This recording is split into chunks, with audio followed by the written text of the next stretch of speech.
Hi friends, welcome to Valliverse. మనం మహాభారతంలోని first పర్వమైన ఆది పర్వం స్టార్ట్ చేస్తున్నాం. ఆది పర్వం అంటే మహాభారత కథకు పునాది లాంటిది. కథ ఎక్కడ మొదలవుతుందంటే, నైమిసారణ్యం అనే అడవిలో సౌనకుడు అనే ఒక ఋషి 12 ఏళ్లుగా ఒక పెద్ద యజ్ఞం జరిపిస్తున్నారు. ఆ యజ్ఞం విరామ సమయంలో ఉగ్రశ్రవుడు అనే ఒక సూతుడు అక్కడికి వస్తాడు. పురాణ కథలు తెలిసిన వారిని సూతుడు అంటారు. ఋషులంతా ఆయన చుట్టూ చేరి, స్వామి, ఏది వింటే మాకు అన్ని విషయాలు తెలుస్తాయో, ఏ కథ మనసుకు దగ్గరగా ఉంటుందో, ఏ కథ వింటే పాపాలు తొలగిపోతాయో అలాంటి కథ మాకు వినిపించండి అని అడుగుతారు. అప్పుడు సూతుడు మహాభారత కథను చెప్పడం స్టార్ట్ చేస్తాడు. పంచపాండవుల్లోని అర్జునుడి కొడుకు అభిమన్యుడు, అభిమన్యుడి కొడుకు పరీక్షిత్ మహారాజు, ఆ పరీక్షిత్ మహారాజు కొడుకు జనమేజయుడు. రాజైన జనమేజయుడు తన తమ్ముళ్ళైన శృతసేనుడు, ఉగ్రసేనుడు మరియు భీమసేనుడితో కలిసి ఒక పెద్ద యజ్ఞం చేస్తూ ఉంటాడు. ఆ టైంలో దేవలోకపు కుక్క కొడుకైన సారమేయుడు అనే ఒక చిన్న కుక్క పిల్ల అక్కడికి వస్తుంది. అది యజ్ఞ ప్రసాదాల్ని ముట్టలేదు, కనీసం దాని వైపు కూడా చూడలేదు. అయినా సరే జనమేజయుడి తమ్ముళ్ళు ఆ కుక్క పిల్లను అనవసరంగా కొడతారు. ఆ కుక్క పిల్ల పాపం ఏడుస్తూ తన తల్లి అయిన శరమ దగ్గరికి వెళుతుంది. శరమ దాన్ని చూసి, ఎందుకు ఏడుస్తున్నావు, నిన్నెవరు కొట్టారు అని అడిగింది.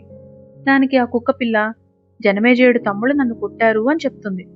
నువ్వేదో తప్పు చేసి ఉంటావు, అందుకే నిన్ను కొట్టారు అని అంటుంది. దానికి ఆ కుక్క పిల్ల, లేదమ్మా, నేనే తప్పు చేయలేదు, యజ్ఞంలో పెట్టే ప్రసాదాల వైపు కన్నెత్తి కూడా చూడలేదు అని అంటుంది. ఇది విని శరమ చాలా బాధపడుతుంది. కోపంతో జనమేజయుడి దగ్గరికి వెళ్తుంది. అక్కడ, ఓ జనమేజయ, నా కొడుకు ఏ తప్పు చేయకపోయినా మీరు వాడికి నొప్పి కలిగించారు, విచక్షణ లేకుండా ప్రవర్తించారు. మంచివారిని, అమాయకుల్ని, ఏ తప్పు చేయని వారికి అపకారం చేస్తే మీరు అసలు ఊహించిన టైంలో కారణం లేకుండా ఆపదలు మీ మీదకు వచ్చి పడతాయి అని శపిస్తుంది.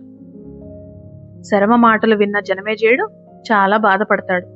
యజ్ఞాన్ని పూర్తి చేసి తన రాజధాని అయిన హస్తినాపురానికి తిరిగి వెళతాడు. ఆ పాపాలు పోగొట్టి శాపం నుండి విముక్తి కలిగించే ఒక పురోహితుడు కోసం వెతకడం మొదలు పెడతాడు. ఒకరోజు తను తన రాజ్యంలో పురోహితుడు కోసం వెతుకుతూ ఉండగా శృతశ్రవుడు అనే ఒక ఋషి తన కొడుకైన సోమశ్రవుడితో కలిసి ఉంటున్న ఆశ్రమాన్ని చూస్తాడు. జనమేజయుడు వెంటనే ఆ ఋషి కొడుకుని తన పురోహితుడిగా పంపమని కోరతాడు. దానికి శృతశ్రవుడు, రాజా, నా కొడుకు ఒక గొప్ప తపస్వి, శివునికి వ్యతిరేకంగా చేసిన తప్పులు తప్ప నువ్వు చేసిన మిగతా పాపాలన్నిటినీ ఇతను పోగొట్టగలడు, ఇతన్ని నీ పురోహితునిగా తీసుకుని వెళ్ళు అని అంటాడు.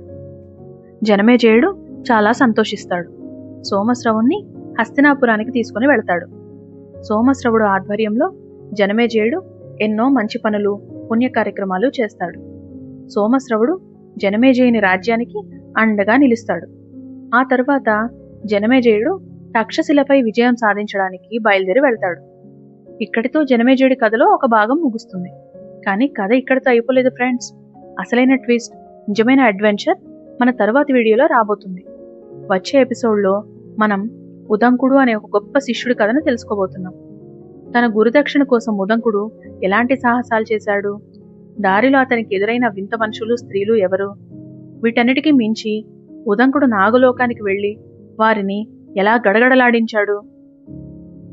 ఆ తర్వాత జనమేజయుడు పాములపై పగ పెంచుకొని చరిత్రలోనే అతి భయంకరమైన సర్పయాగం ఎందుకు చేస్తాడు, ఇవన్నీ మనం మన నెక్స్ట్ వీడియోలో చాలా ఇంట్రెస్టింగ్గా మాట్లాడుకుందాం.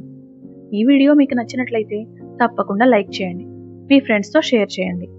ఆ నాగలోకం అడ్వెంచర్ కథను అస్సలు మిస్ అవ్వకూడదు అనుకుంటే ఇప్పుడే మన వల్లీవర్స్ ఛానల్ని సబ్స్క్రైబ్ చేసుకోండి.